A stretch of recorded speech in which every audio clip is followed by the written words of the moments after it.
পাক যে পৃথিবীবাসীকে চক্ষু দান করেছেন, এই চক্ষুটার ভিতরে আল্লাহ পাক একটা নয় দুইটা নয় 576 পিক্সেল পাওয়ার প্রত্যেকটা মানুষের চোখে চোখে আল্লাহ পাক দান করে দিয়েছে।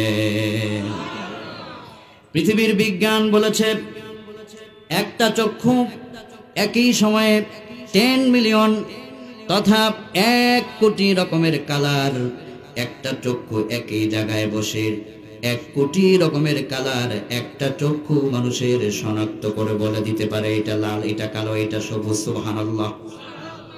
10 মিলিয়ন চক্ষু একই সাথে বলে দিতে পারে এটা লাল, এটা সাদা, এটা কালো। পৃথিবীর বিজ্ঞান অবাক হয়ে গিয়েছেন।